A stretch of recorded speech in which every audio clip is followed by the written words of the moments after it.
Idali sa di.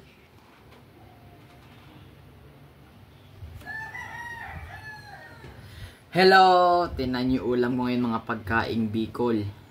Bicol Express syempre. Ayan o. Oh my God. Tapos, syempre ang laing.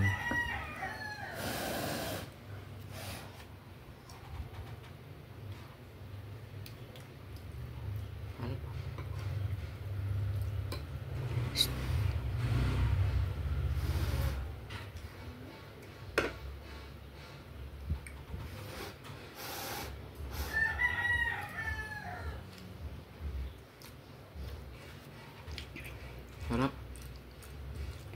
Kamusta na yan yun? Ito lang yan? Dadaranggi kaloy dito. And then, Pati yan naman yan. Kukupa ko san kikaloy. Dinaro sa eskwelahan so iba. Sa eskwelahan nga, wala man ato gulay ng tak. yan nga. Ito, hindi ko man talaga ito inaluan. Hindi nila alam yun eh. Lagyan ko lang sa gilid. Pang plating lang.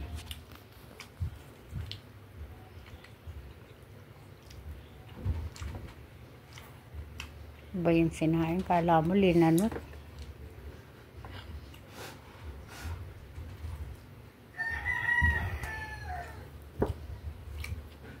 Ito yung masarap.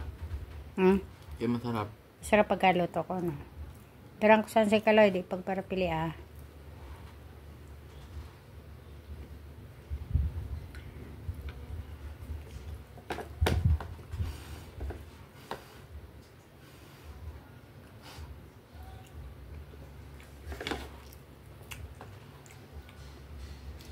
Paborito mo naman Kuya Kaloy yan. Ha? Paborito niya. Paborito niya yan. Wala pang reply sa akin eh. Chinat ko yun, tulog pa yata. Anong oras sa gamata? Inaabot niya na alas 12 mahigit, mag-aalauna. Alas 12, alauna na nga. Mahigit na nga. 1:30. Murag mamagluto si Kuya Kaloy may. No? Sinigang. Harap.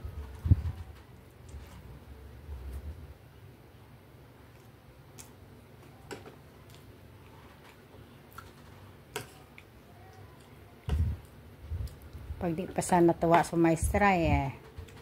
Ewan ko na lang. Libre na tanghalian niya eh. Babayaran din yun?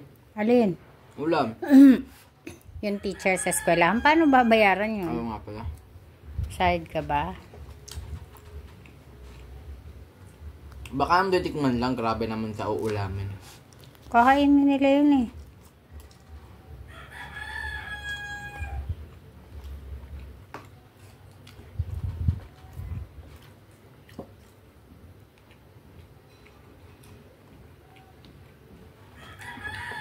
Ano ba yung pagkakasain? Ano ba yan?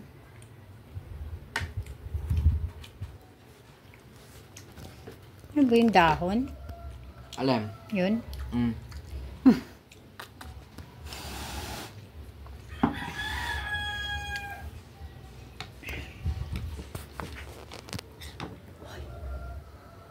Cho.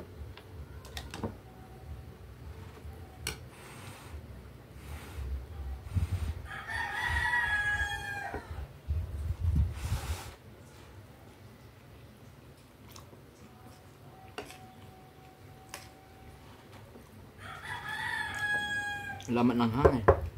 Natural. Ang mahal ng sili. 5 piso isa. Ikaw nga ang biling. Hindi mo na nilagyan. Lagyan ko pero ilan lang. Oh, nakita niyo yung ulam ko. Huwag niyo kalimutan mag-subscribe, and like, and share, and comment para update ko sa sunod video. Bye-bye!